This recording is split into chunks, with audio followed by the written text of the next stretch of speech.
Hello, welcome back to my channel. The stuff we're doing today is talking about my current, I hate to call it a diet plan, weight loss plan, health and fitness plan.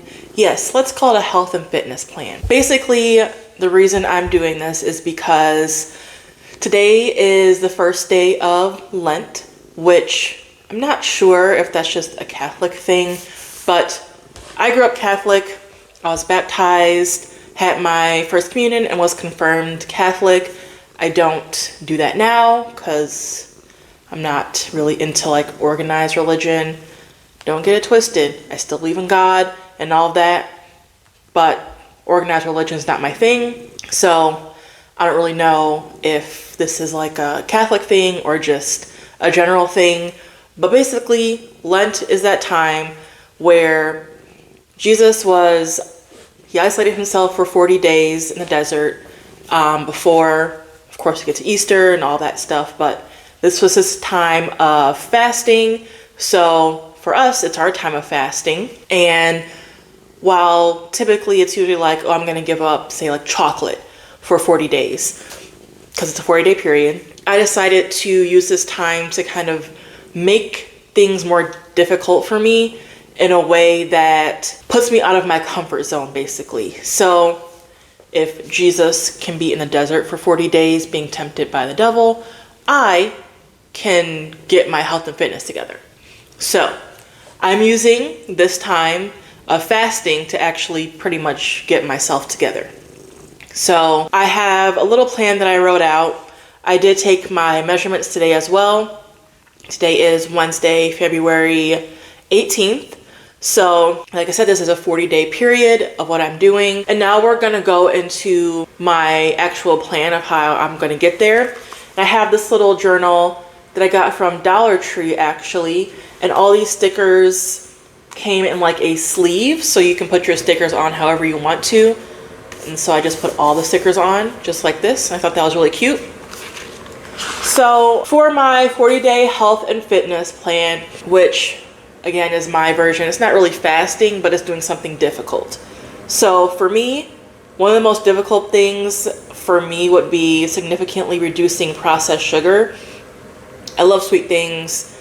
I love a good cake. I love a good cookie, a brownie. If there's sweets around, I'm going to eat it.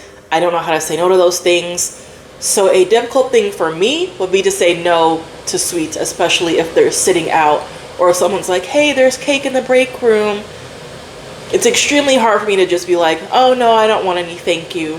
I'm going to get up and get the cake. So my plan is to say no. But if for whatever reason I just have a hard time saying no that day, I have to take whatever portion I would normally get and cut it in half. So that's how I'm trying to do that workaround. So maybe it's not as difficult as just saying no.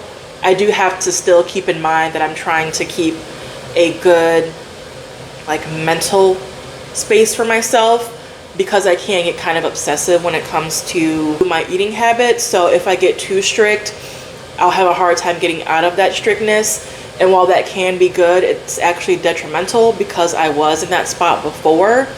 And I ended up being so strict that eating was never enjoyable. And it was always a stressful experience.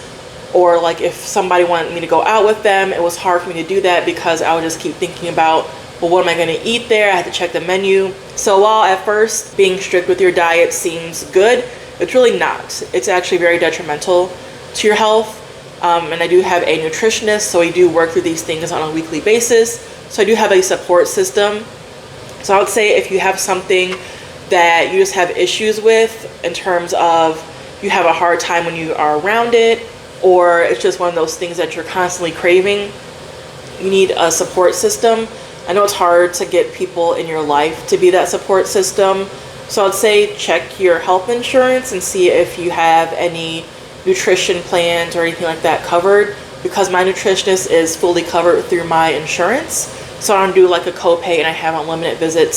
So I'm very grateful for that, for my company to offer that. So I would say look into your health insurance. Hopefully you do have some, but if not, see if you can find maybe like an online community So that way you're not feeling like you're doing this on your own, and then you do have somebody to check in with. Because it can be difficult to do this on your own when you're like, oh, I can just tell myself I won't eat it, but then you do, because you're like, well, who gonna check me, boo? You know? So, for me, this is the most difficult thing, but my plan to do this, like I said, I'm gonna be portioning out, so if somebody does offer me a treat, instead of eating the full portion that I normally would, I would just take that and cut it in half, whatever that may be. So that was my first point, portion the sweet treats. My second point is not eating sweets after every meal. I am that person who does need like a little sweet treat after I eat something. So I'm trying to train myself that I don't need a sweet treat after every time I eat. Maybe here and there, maybe like I have a sweet treat after lunch or after dinner, but I don't need it after lunch and dinner, and then a snack and then a sweet breakfast. So reducing the amount of sweets I eat throughout the day, replacing sweets with better alternatives. So instead of having, say, like the full fat brownie or whatever, I have something like, my nutritionist gave me this recipe for dates. I did learn that I like dates. With this too, it will teach me to go outside of my comfort zone, so I'm not just always eating the same thing, or I don't know what options there are, because I'm just not used to branching out. So she offered me, or she recommended a recipe for dates, and I was like, well, I've never had dates before, I don't really know what they're like. And essentially they're just like large raisins.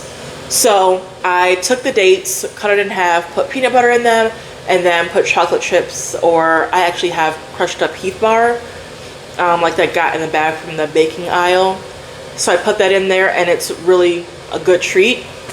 I'm not gonna sit here and lie to you and tell you it's gonna taste like your regular full fat, full sugar brownie, but it is something to cure that craving that you have, so that way you're not just rushing out to get that thing that you know it's good in the moment, but it's not going to serve you for your entire journey.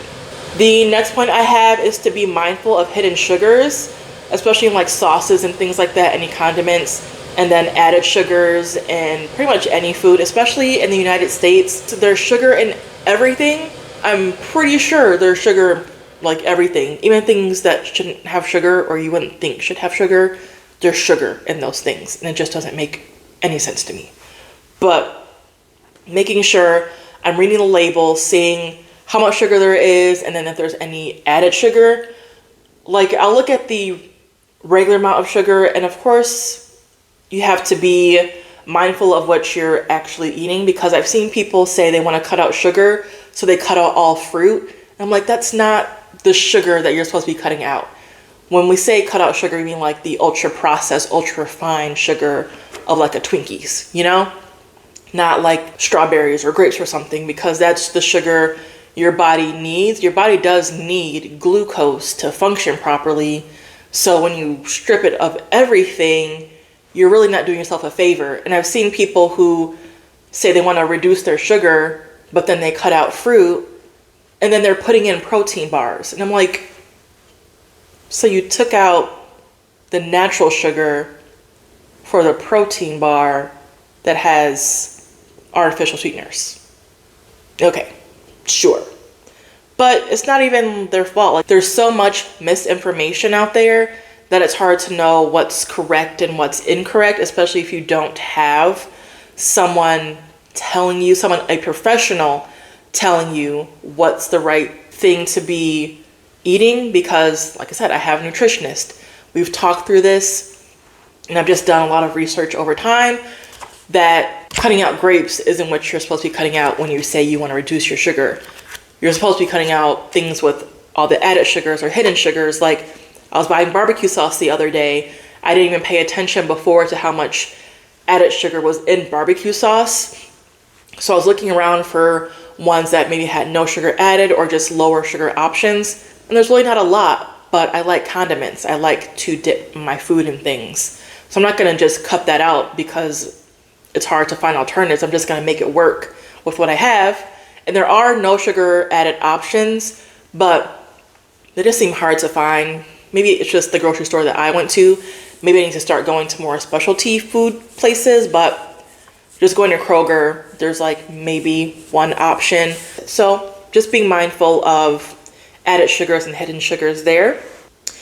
My next point is to keep up with my supplements, and my supplements were recommended to me by my nutritionist. So I take a multivitamin, and there are lots of multivitamins out there. I already had multivitamins that I bought a while ago that don't expire until April. So I'm just finishing those up. But my nutritionist did give me, there's this website that her network goes through that has doctor recommended supplements. So once I finish what I have, I'm going to order what she's recommending. Because again, there's so many out there. We don't really know if they're properly tested. Don't know how our body's going to absorb it. There's so many multivitamins that just have so much stuff in it that our body isn't really absorbing anything. So we're just kind of taking this thing and it's not doing anything for us. So if you are taking multivitamin, I would say first, of course, consult a physician. But if you're not able to, just be mindful of what kind you're getting. And I also take an omega-3 because I don't eat a lot of like fish or just things with omega-3 in it. So I'm just supplementing with that. Of course, she did say try to eat fish or things with more omega-3, but my diet mostly consists of chicken and turkey, which is not high in omega-3s. So I just get it where I can. So I take those two during the day, usually with my first meal, so breakfast. And then she recommended me take a magnesium supplement. And then I take that, I try to remember to take it an hour before bed so that it gives my body time to really relax, calm down my nervous system. But sometimes I do just end up taking it right before I go to sleep, which isn't ideal. But even if I lay there for a little while, typically by the end of the day, I'm super tired anyway, so I'll just conk out anyway. And then the magnesium will kind of calm everything down as I'm falling asleep. So it ends up working the same way. So that's been working for me. Creatine, she did not recommend me creatine, but creatine is one of the most studied sports supplements that you can find. So there's so much research on creatine that I'm comfortable taking it. And I have already been taking it consistently for about, I want to say it's been a month now, or almost a month that I've been taking creatine. And if you don't know what it is, it basically is a supplement that has been known to help with brain function, recovery, muscle building. So that's why I'm taking that, and I do take 1 scoop a day. If I'm working out, I'll put it in my water bottle that I also mix with my hydration sticks. I'll drink it while I'm working out. If I'm not working out that day, I just make sure I take it at some point during the day. Again, I try to take it during the daytime because when you take these kind of supplements at night, your body processes it more, so it has to work harder, and then it can keep you from getting a good night's sleep. Whereas magnesium is one of those things that's really rapid absorbing, so your body doesn't have to work too hard, and it just works with your natural circadian rhythm. So you don't have to worry about magnesium. Magnesium is made to be taken right before bed, whereas like a multivitamin, omega-3, creatine, you should really be taking that during the day so you don't mess up with your sleep schedule. So I'm going to continue to take creatine for about 20 more days, and I'm going to stop taking it because creatine, while there's not a lot of side effects with it, of course everybody's different, again, consult a physician, but one of the most known side effects is water retention. I know my body is holding on to a lot of water, and there's fat too. It's not like I've been eating great, but that's neither here nor there. We're working on it now. But I'm taking the creatine for 20 more days, and I'm going to stop taking it for the last 20 days of this and let my body do a flush, and then we'll see if that changes anything. My last point on here was hydration. So like I was saying, I mix my creatine with my hydration sticks. I don't do any particular brand. I just go, there's a brand at Dollar Tree that I get. It's called Peak H2O, and I find that it works fine for me. I definitely feel hydrated when I do drink it. It's good water flavoring, so that way I actually drink my water. And I just noticed that I do feel more flushed after it. So I know there are so many hydration sticks out there. I'll be honest with you, I haven't tried very many. I tried those. They taste good. My next point is daily movement. And while, yes, I do have structured workout routines, this is not just that. This is also, I can start walking again. If I'm in the house, I can just do movement. Even yesterday, I was watching TV. I got up and I just marched in place. I did some like jumping jacks. So just that kind of thing too. But what I put for daily movement, like I said, regular exercise, regular structured exercise. So that'll be going to the gym, doing my weightlifting. I put more cardio. I don't do a lot of cardio, but I know it is important for obviously cardiovascular health. And it does help with water retention. And since I am somebody who weightlifts a lot, my body can get used to that. And I may not see results that I want to see. So I do need to mix up the workouts that I do. So I'm adding in cardio more. Even just after my workout, I'm making sure I do a little bit of cardio too. Not so much on the machines because I get bored and I end up not doing much, but doing some like functional movements, or like today I did just like a couple rounds of jumping jacks and a couple rounds of butt kicks, and that gets your heart rate up, and then it's not as boring as like being on the bike or treadmill. And then in terms of cardio as well, I did put varying exercise types. So I did do a dance class just on YouTube. I believe it was Friday, and my body felt really good. I did feel knee pain just because I have knee issues, because there's a piece of my knee where I don't have cartilage, so it can be kind of painful to move. But doing various types of exercises does kind of trick your body into working differently. So that's what I'm trying to do. I just found that my body's getting used to weightlifting. So I'm trying to get in more cardio, get in different types of movement, so that way my body can get a variety of things that it can work through. So that way I can finally see like results, especially like in my midsection, because really, I mean, I have to do more research on this, but I believe cardio is going to be more helpful to like getting rid of all the stomach fat than just weightlifting. So, and of course, your diet, but I'm going to get into that next. So that's my daily movement. Going to my next point, mindful eating. So something I have issues with is my cravings. I have a hard time ignoring them. But I do find so long as I have food available to me and I know what's available and I actually want to eat it like it's good, then I'll be all right. So my first point is keeping food prepared. So if I have food in the fridge or just in the kitchen, like say I have frozen chicken, I have veggies, I have potatoes, like that's all good stuff. But if I come home from work and I'm tired, I'm not going to want to make the chicken and the potatoes and the veggies because I'm tired. I don't want to do it. I don't feel like it. I've been working all day. I don't want to do it. I just want to sit on the couch and do nothing. So I just have to make sure I pick a day, which is usually Sunday, where I prepare all the food. I don't really meal prep, but I do just make sure all the food is cooked, and then I'll put all the food together as I need to. And I also put on here that I have to have easy to make food on days that I'm feeling lazy or just really tired. So if I do happen to run out of my prepared food, I at least have something that I can put in the air fryer real quick, and I know it's going to be done in 10 minutes. So I don't have to worry about, oh, I'm really hungry now. What am I going to eat? Oh yeah, I'll just go get some pizza or something.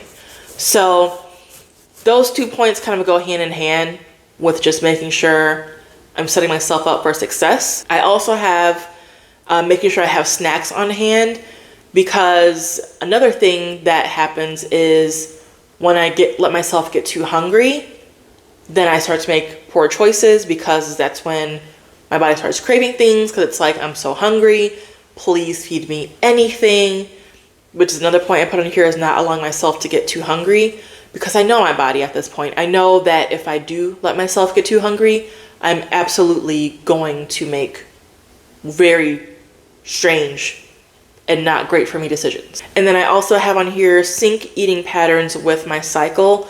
So Currently, I'm in my luteal phase, and I'm learning the phases. I still have a hard time understanding all of them, but it's something I'm working with my nutritionist on.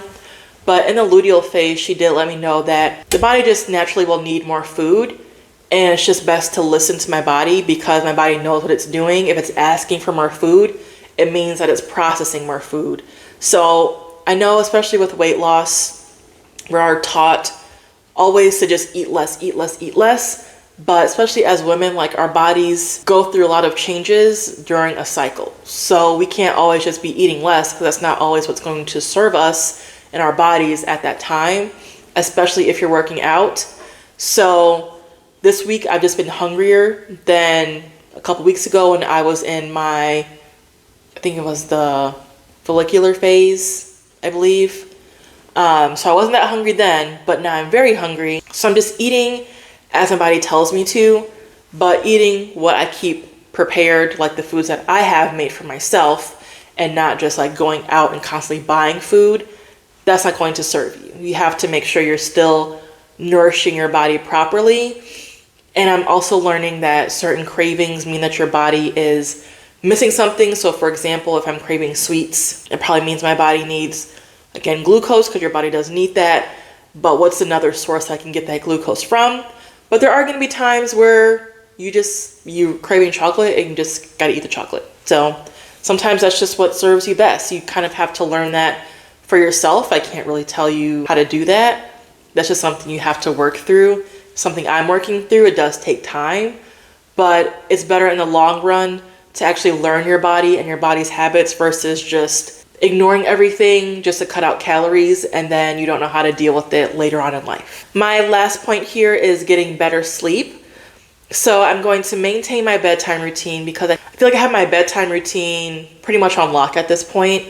So just making sure I stick with it, making sure I start my wind down at least 30 minutes before I plan on actually sleeping. So that way it gives my body time to just relax, cool down. And that's like when I would take my magnesium. I change into my pajamas, do my skincare, put my hair up. I put on my little humidifier. I reduce all the lights in the house, spray my pillow with lavender spray. So just making sure I make my space comfortable and I'm letting my body know it's time to shut down. My goal is to aim for 7 hours of sleep per night. I know technically we're supposed to be getting 8 to 9. My body physically cannot do that. I've tried to get 8 hours of sleep. My body does not sleep that long. My body stops at 7 hours. I can be fine with 6 to 7 hours of sleep. So it's really just, you have to learn, again, your own body because there are recommendations of how to do certain things. But, you know, all of our bodies are different. I've tried 8 to 9 hours. My body just will not stay asleep that long. So 7 hours is good for me. My next point is to try to keep my stress levels low, which easier said than done. But I know that if I acknowledge what's stressing me out and work through it through my mind, like writing it down, like, okay, what are you stressed about? Why are you stressed about it? What can you do right now to fix it? Or even if there is anything I can do right now about it. And if there's not, I pretty much tell myself, okay, you can't do anything about it now. Get over it. You're done. Will that work for you? I don't know. Again, this is all personal to me. I'm just letting you know what I'm doing for me. Hopefully it works for you too. Hopefully these are good like ideas for you, but you have to customize it to who you are, your lifestyle. You know you more than I know you. So you just got to work with what you know about yourself. And then my last point here is not eating too close to sleep. So I didn't really think too much about this before. Like I've heard, obviously, don't eat, like all the diet things say, don't eat after 8, don't eat after 7, don't eat after whatever. But it's really just about when are you going to sleep that you should revolve that around when your last eating time should be. If I do feel kind of snacky, which is going to happen, snacks that I found work for me that aren't too heavy and don't mess with my sleep too much are like cheese and crackers, popcorn, like light things, but still things that kind of cure a craving, like a salty craving or like a crunch craving, something like that. So just keep in mind what you're eating before bed, when you plan on going to bed. So that way you can kind of keep in mind that your body does use energy to process food. So if you're eating too close to bed, then you're basically telling your body, okay, we have to stay awake to process this. But that is everything I have for that. This did end up being longer than I thought it would be. My apologies. Like I said, I just talk a lot. Sorry. I hope you did find something helpful in this. Do you plan on doing anything? Again, I don't know if Lent is a thing for other Christian denominations, but like I said, I grew up Catholic, so this is just kind of what we do. Again, I don't practice Catholicism or any religion, but I do know that Jesus did, like I said, fast in the desert for 40 days. That was his difficult thing. This is my difficult thing. So I'm be working on that. If you have a difficult thing that you're doing, or if you're fasting during this time, I want to know about it. Let me know if this was helpful for you, to give you some ideas, some pointers, some tips that you didn't think of previously. And other than that, that is it for me. If you made it this far, I appreciate you as always. If you didn't make it this far, you probably like it here, so you might as well stick around. Go ahead and subscribe, like this video, and then I will see you next time, and we're gonna get into me actually implementing these things into life. Okay? Thanks so much for watching. Bye.